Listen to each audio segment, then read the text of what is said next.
प्रिय मित्रों, नमो नमः। संस्कृत कौमुदी में आप सभी लोगों का स्वागत है। हम लोग काव्य प्रकाश का क्रमशः अध्ययन कर रहे हैं। तो आज उस क्रम में हम लोग यमक अलंकार का अध्ययन आज करेंगे।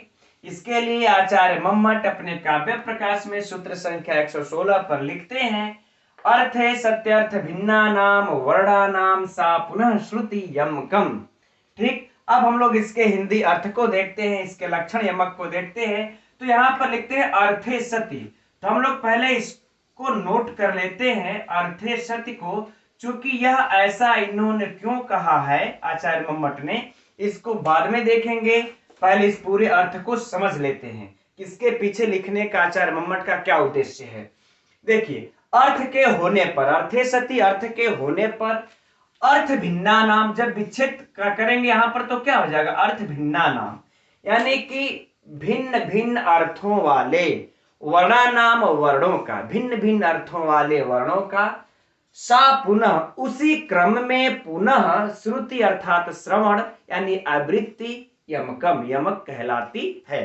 फिर से देख लीजिए, अर्थ के होने पर भिन्न भिन्न अर्थ वाले वर्णों का उसी क्रम में पुनः श्रवण या आवृत्ति यमक कहलाता है। हो गया ना। तो अब जरा ये बताइए, ये अर्थ भिन्ना नाम भी लिख सकते थे तो काम चल जाता ना, लिख देते अर्थ भिन्ना नाम।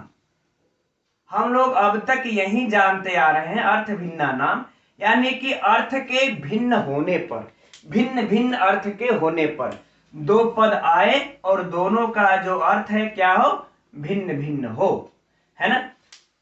ऐसे वर्णों की जब पुनः आवृत्ति होती है तो यमक का अलंकार होता है। ऐसा ये कह दिए होते अर्थ भिन्ना नाम। ये अर्थे सति इन्होंने क्यों लिखा, इस अर्थे सति को लिखने के पीछे इनका क्या उद्देश्य था। तो इनका जो उद्देश्य था मित्रों, वह देखते हैं। अब देखिए, इसके लिए अपने वृत्ति में लिखते हैं, समर समरस समरसोयम, है ना, ये लिखते हैं।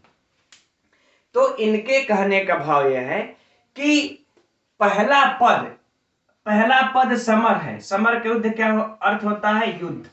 और दूसरा पद क्या है, जो समर दूसरी बार जो आया है समर, यह निरर्थक है। यह क्या है, निरर्थक है।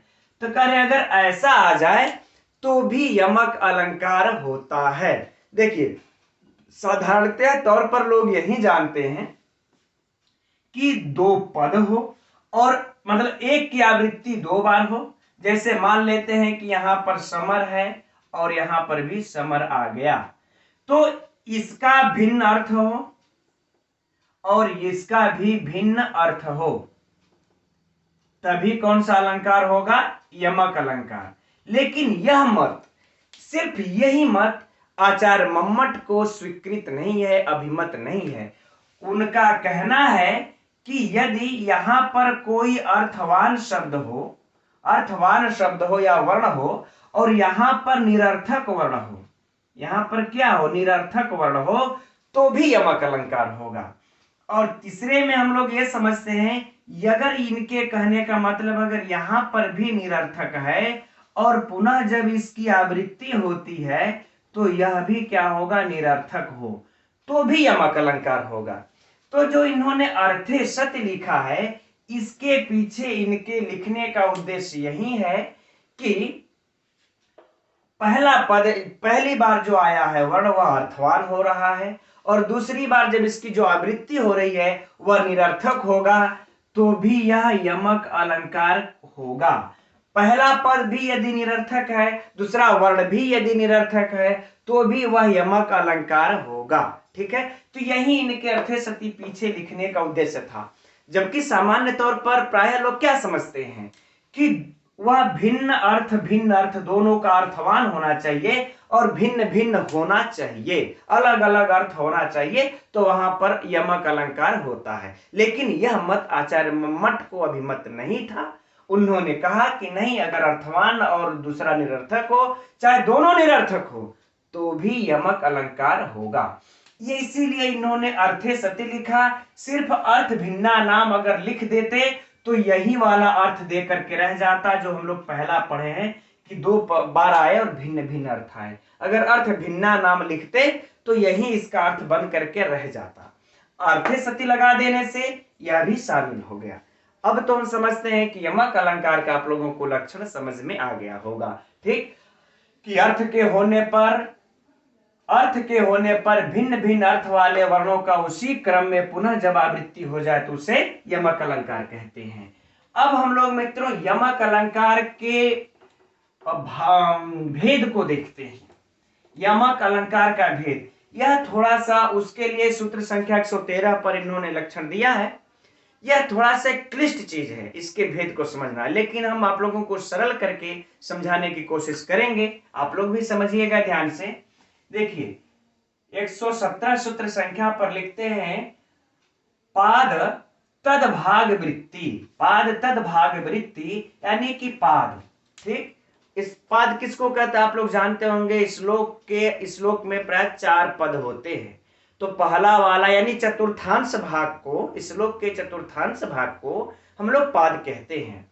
ठीक, तो कह रहे एक पाद और तद भाग वृत्ति। तद मतलब वही, यानी कि इसी का अर्थ भी हम लोग पाद ले लेंगे। ठीक, तो एक कहते हैं पाद और दूसरा कहते हैं पाद भाग वृत्ति के हिसाब से तद्यात्य अनेकताम, उस यमक के अनेक भेद हो जाते हैं। तो पहला इन्होंने कहा कि एक तो इन्होंने कहा पादगत, ये अर्थ दे दिया पादगत, और दूसरा कहते तद भाग वृत्ति यानी पाद भाग वृत्ति के अनुसार।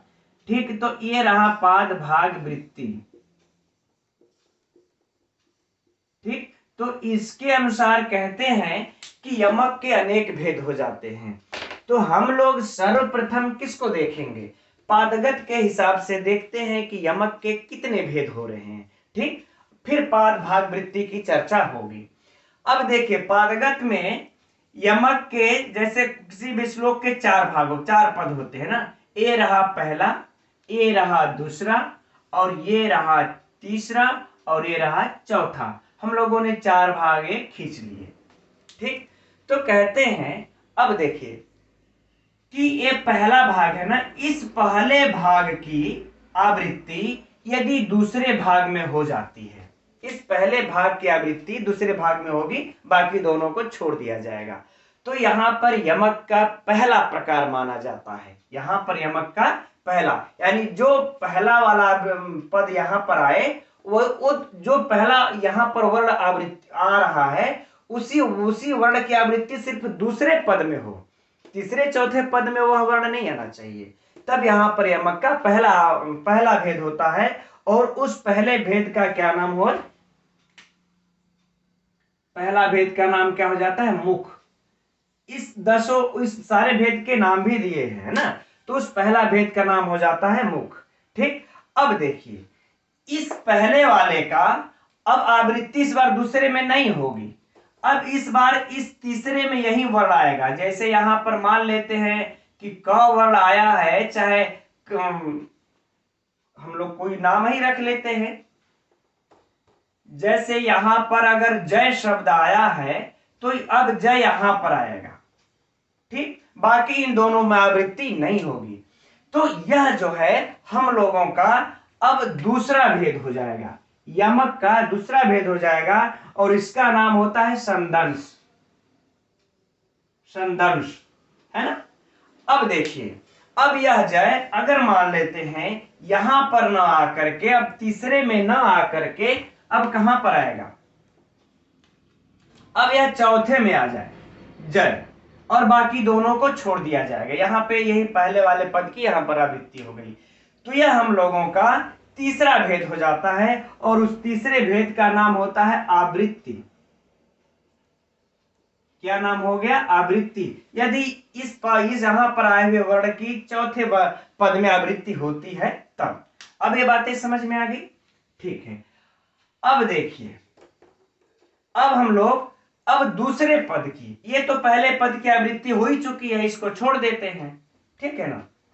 अब देखिए यहां पर जो दूसरे पद में जय आता है, अब फिर ये दूसरा पद अब फिर इस तीसरे पद में जय की आवृत्ति करता है ना।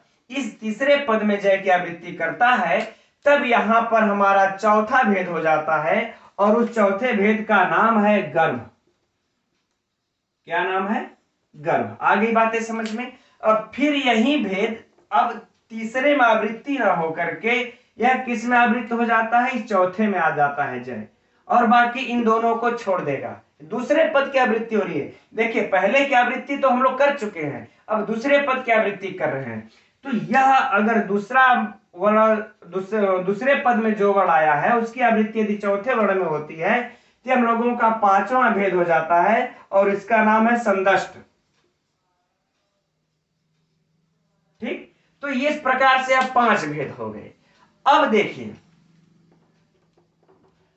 अब मिटा देते हैं इसको हम लोग। अब यहां पर तो हम लोग दूसरे पद की भी आवृत्ति कर लिए।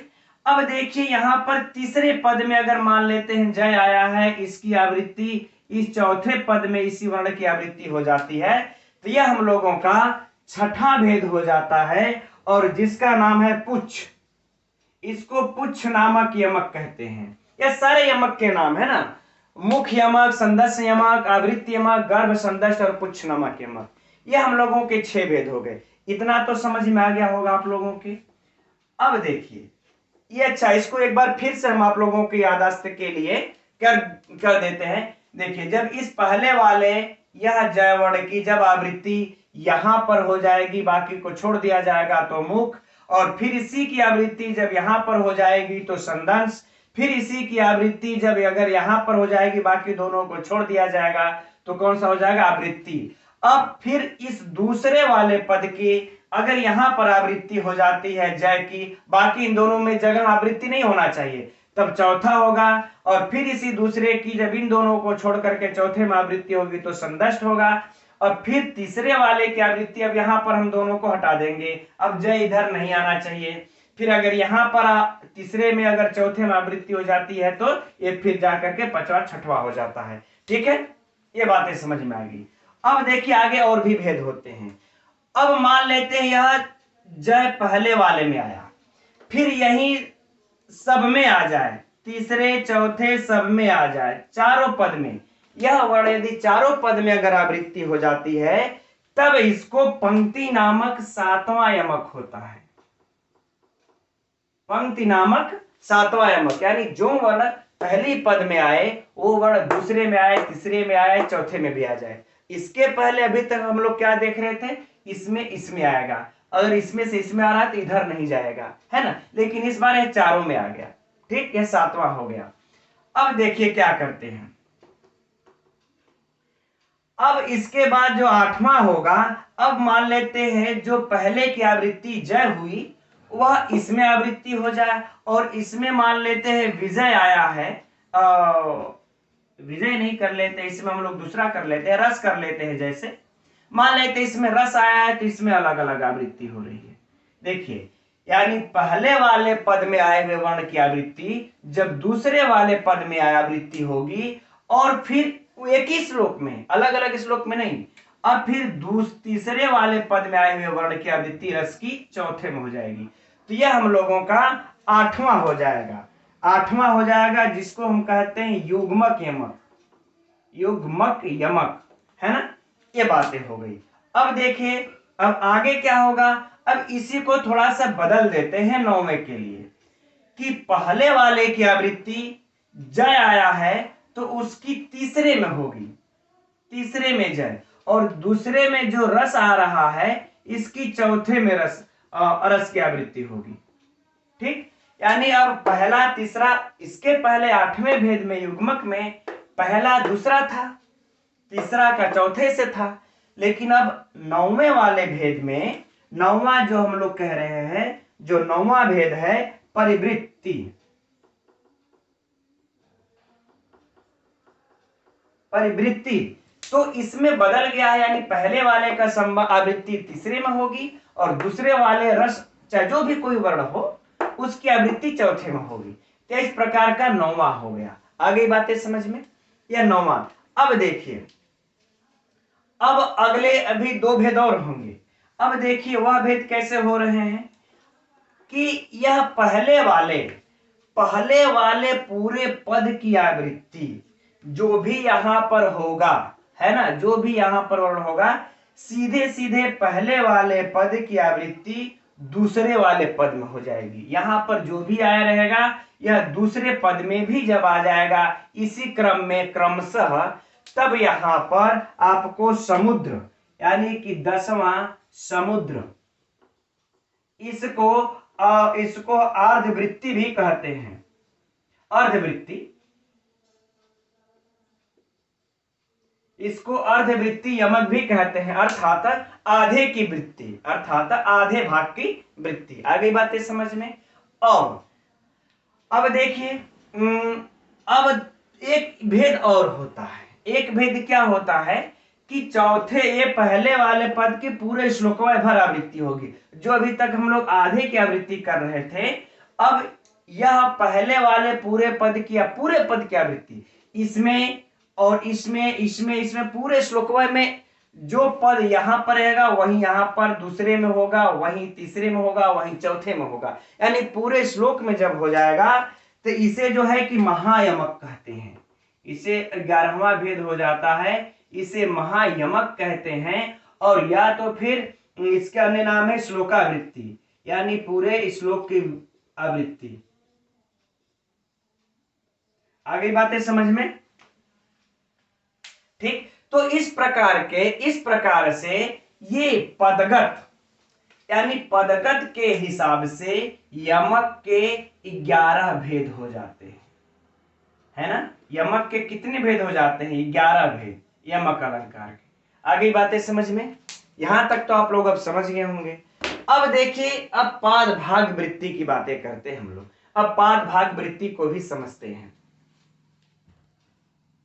इस पाद भाग वृत्ति के भेद को समझना अब हम लोगों के लिए आसान है, क्योंकि हम लोग इसे समझ चुके हैं, पादगत वृत्ति को समझ चुके हैं। सेम इसी के नियम पर इसके भी भेद होंगे, बस जो थोड़ा अंतर होगा। अब आइए इसके उसको समझ लेते हैं। जैसे देखिए, पादगत में हम लोगों ने 4 पदों को बांट करके समझे थे, है ना।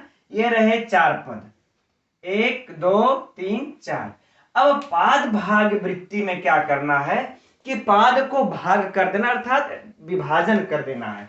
तो हम लोग आइए इसका विभाजन कर दिए, 2 पद बन गए, है ना। इसमें भी 2 पद हो गए, इसमें भी 2 पदों में बांट दिया और इसमें भी, हर में 2-2 पद बांट दिए। अब पाद का भाग कर दिया, अर्थात विभाजन कर दिए।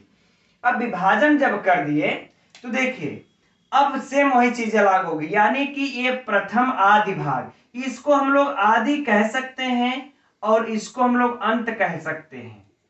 ठीक, तब समझने में आएगा। ये पहले वाले पद का यह आदि भाग होगा और यह पहले वाले पद का अंत भाग होगा। अब देखिए इसमें आवृत्ति कैसे होगी। इस पहले वाले आदि भाग का इस दूसरे वाले आदि भाग में होगा, है ना। यह पहला आदि भाग है तो इस दूसरे वाले आदि भाग में होगा, तो यह यमक का पहला पाद भाग वृत्ति भेद बन जाएगा। अब हम लिखेंगे नहीं, सिर्फ समझ लेते हैं। फिर जब इस पहले वाले भाग का आदि पद जब तीसरे वाले आदि पद में आएगा तो यह दूसरा भेद बन जाएगा।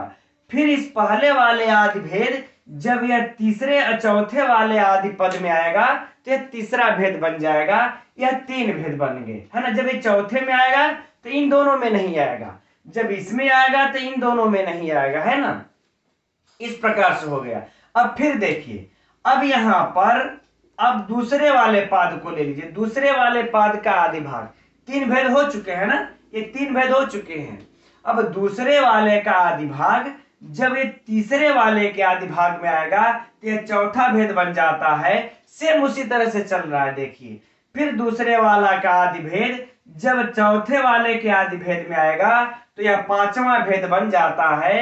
अब इसके बाद हम लोग तीसरा भेद को ले लेंगे। जब ये तीसरा वाले पद का आदि भाग जब इस चौथे वाले के आदि भाग में जब आएगा तो हम लोगों का 6वां पाद भाग वृत्ति का यमक बन जाता है। ठीक, इसी प्रकार से अब क्या होगा, इस पहले वाले आदि भाग का दूसरे वाले आदि भाग में और तीसरे वाले आदि भाग का जब चौथे वाले के आदि भाग में आएगा तो चौथा बन जाता है, अरे 7वां पाद भाग वृत्ति बन जाती है। सेम उसी प्रकार से हम 8वां 9वां 10वां भी समझेंगे, 11वां नहीं होता, क्योंकि पूरा इस तरह से करेंगे तो बनेगा ही नहीं, तो 10 भेद हो जाएंगे। आगे बातें समझ में। अब ठीक, अब उसी प्रकार से 10 नहीं, यह 40 तक जाएगा। कैसे 40 तक जाएगा यह देखिए। अब यह जहां पर आदि आदि की आवृत्ति हो रही थी, अब आदि की आवृत्ति ना होकर के अब अंत की आवृत्ति होगी। दूसरे वाले अंत पद की आवृत्ति दूसरे वाले अंत पद में होगी। फिर इस दूसरे पहले वाले आदि पद के पहले वाले अंत पद की आवृत्ति दूसरे वाले अंत पद में होगी। फिर तो यह एक भेद। फिर पहले वाले अंत पद की आवृत्ति जब ये तीसरे वाले अंत पद में हो गई, ठीक है, तो यहां पर दूसरा भेद। फिर अब जो आदि आदि चला था वही अंत अंत चलेगा। तो जिस प्रकार से यहां पर आदि के 10 भेद हुए थे, उसी प्रकार से अब अंत के भी 10 भेद हो जाएंगे। इस प्रकार से जब हमने इनको 2 भागों में बांटा तो 20 भेद हो जाते हैं। आगे बातें समझ में ना। एक आदि से 10 भेद, यहां पर मैं अच्छे से लिख देता हूं,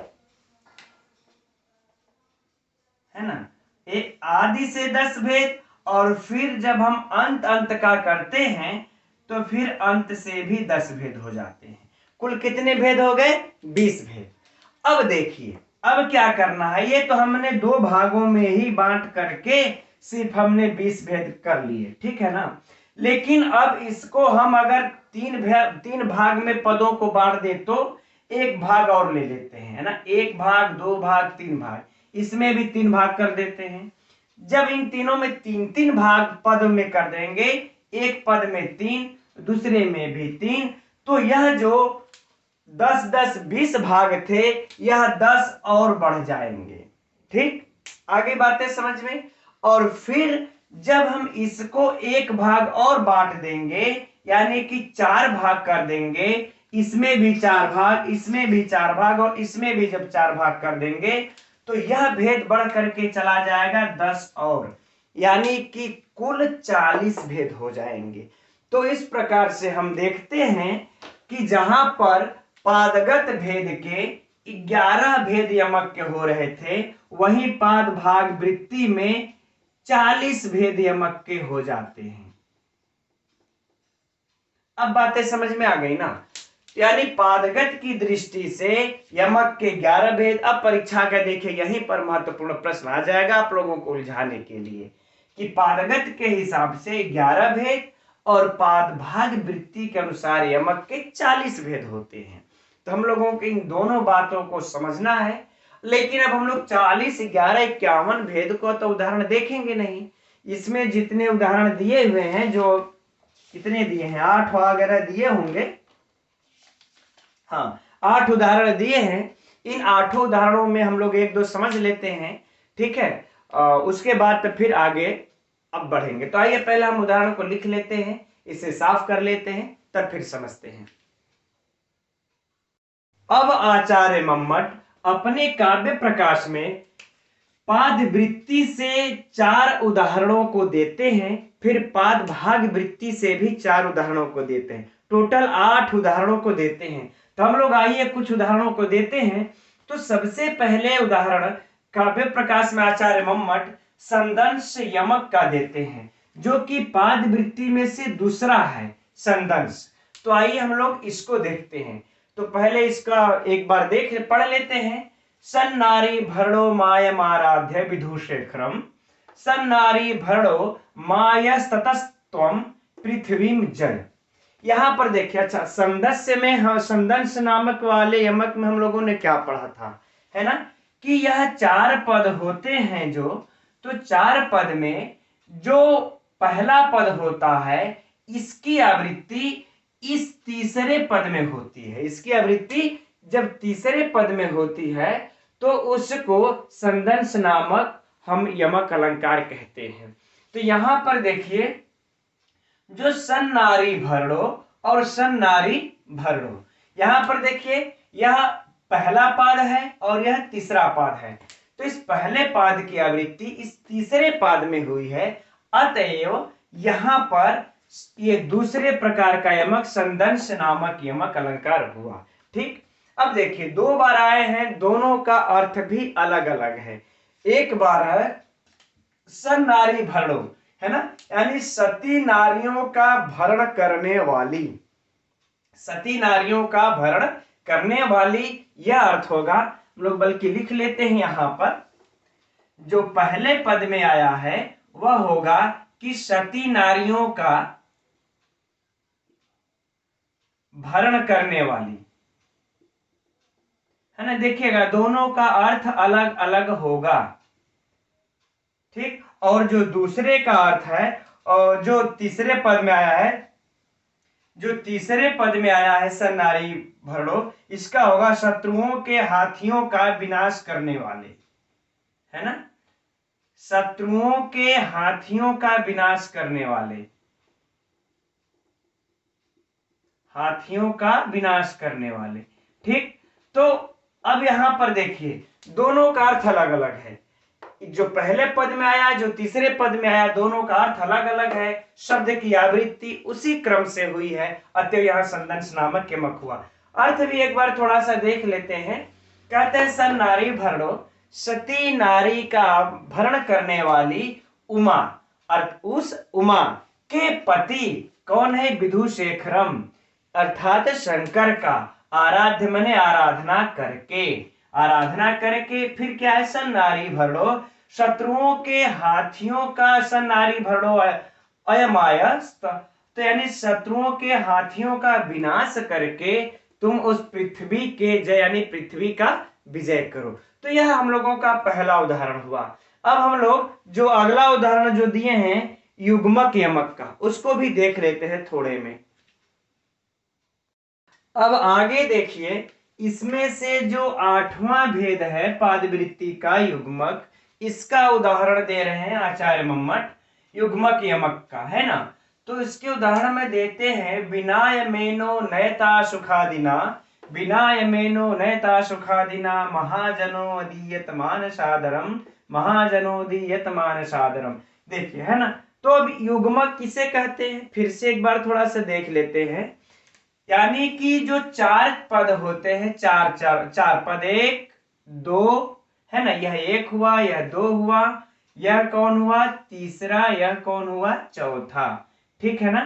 तो जब पहले की आवृत्ति दूसरे पर होती है तो और तीसरे की आवृत्ति चौथे पर होती है, तो वहां पर युग्मक नामक यमक होता है, यानी जोड़ा, जिसको कहते हैं ना जोड़ा, है ना। तो पहला का दूसरे पर आवृत्ति हो जाएगी, तीसरे का चौथे पर आवृत्ति हो जाएगी। यह युग्मक भी हम लोग समझे थे, तो वहां पर युग्मक होता है। अब देखिए विनाय मेनो नयता सुखादिना, विनाय मेनो नयता सुखादिना, आवृत्ति सेम हुई है पहले की दूसरे पर, और यहाँ पर जो तीसरे की आवृत्ति है महाजनोदीयतमान सादरम, महाजनोदीयतमान सादरम, तीसरे की चौथे पर आवृत्ति हो गई। तो यहाँ पर युग्मक नामक यह यमक अलंकार का उदाहरण है। अब आगे यह देते हैं महायमक, महायमक का उदाहरण। अब देखिए जो हम लोग यह महायमक 11वां जो पढ़ रहे थे, अब इसका उदाहरण देख लेते हैं। अब हम लोग पादवृत्ति में ही जो यह अंतिमवा महायमक है, इसका उदाहरण आचार्य मम्मट देते हैं, है ना, इस महायमक का। तो इस महायमक का लक्षण पर एक बार फिर से चर्चा कर लेते हैं, जिसमें श्लोकावृत्ति अर्थात श्लोक की ही आवृत्ति हो जाती है, पूरा सेम टू सेम, वहीं पर महायमक अलंकार होता है। अब देखिए यह श्लोक दिख रहा है ना, स त्वारम भरतो वश्यम्बलम विततारवम सर्वदा रणमानसी दवानल समस्थितः।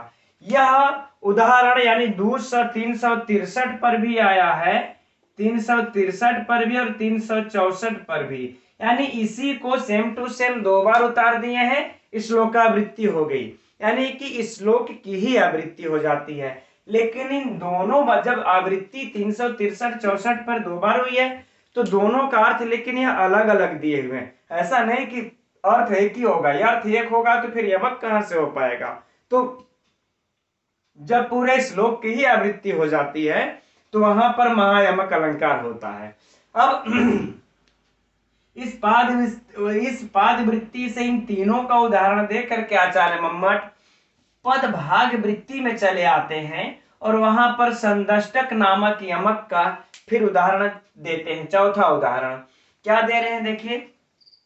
अच्छा, तो फिर संदष्टक नामक यमक का हम लोग पहले लक्षण भी देख लेते हैं। तो इसके लक्षण में है, देखिए यहां पर देखिए जो पहला पद होगा, हमने कहा था ना कि पदों को दो भागों में बांट लेंगे। ये पहला पद में दो भाग और फिर दूसरा पद में दो भाग, तीसरे पद में भी दो भाग, चौथे पद में भी दो भाग। तो संदष्टक नामक यमक कहाँ होता है, जब आपके दूसरे पद के अंतिम भाग की, यानी इसकी आवृत्ति, दूसरे पद के अंतिम भाग की आवृत्ति जब चौथे पद के अंतिम भाग में होगी, तब वहां पर संदष्टक नामक यमक होता है। ठीक, तो यहां पर देखिए जब है अनंत महिमं व्याप्त विश्वाम वेदान वेदयाम सा च मातेव भजते प्रणते मान वेदयाम। तो देखिए यहाँ पे न वेदयाम है ना, यहाँ पे विश्वाम वेदा, तो ये दो भाग दिख रहा है आपको, यहाँ पर भी आपको यह दो भाग दिख रहा है ना। तो यहाँ पर देखिए न वेदयाम और न वेदयाम, यहाँ पर जो इस दूसरे पद की आवृत्ति जो चौथे पद में हुई है, अंतिम वाले दूसरे पद को जो दो भाग में बांटे थे, तो दूसरे पद के अंतिम भाग की आवृत्ति जो चौथे पद के अंतिम भाग में हुई है, अतः यहाँ पर संदष्टक नामक अलंकार है। इसी प्रकार से मित्रों और भी जो उदाहरण दिए हुए हैं, चार और भी उदाहरण दिए हुए हैं, उसका भी अच्छा चलिए एक हम लोग और देख लेते हैं, है ना। उसके बाद फिर आप लोग अन्य भी उदाहरण समझ लीजिएगा। पांचवा उदाहरण भी आचार्य मम्मट आद्यांतिकम यमक, यह भी जो है पद भाग वृत्ति से ही देते हैं ना, पद भाग वृत्ति से ही देते हैं, पाद वृत्ति से नहीं, पाद भाग वृत्ति से, है ना। तो आद्यांतिकम यमक किसको कहते हैं कि जहां पर जैसे कि है ये चार भाग हमने बांट लिया, हर एक पाद में दो दो विभाजन हमने कर लिए, है ना, ये देखिए। तो यहां पर जो ये पहला वाला जो पहले पाद में हमने दो विभाजन किए हैं, तो जो पहला आदि है वही इस पहले के अंत में भी होना चाहिए। ये जो हमने दो विभाजन किए, तो पहले के आदि में हमने जो लिखा, पहला विभाजन वाला आदि में, वही दूसरे में भी होना चाहिए।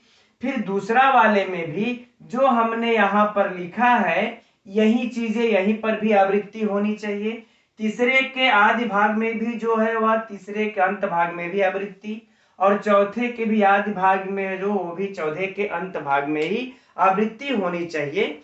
यदि ऐसी आवृत्ति का हमें श्लोक मिलता है तो हम उसे आद्यांतिकम यमक कहते हैं। ठीक, देखते हैं, देखिए यदा नतो है ना, दिख रहा है ना, देखिए दो दो भाग दिख रहे हैं, इसकी आवृत्ति पहले की जो आदि में था वही अंत में भी आवृत्ति हुई।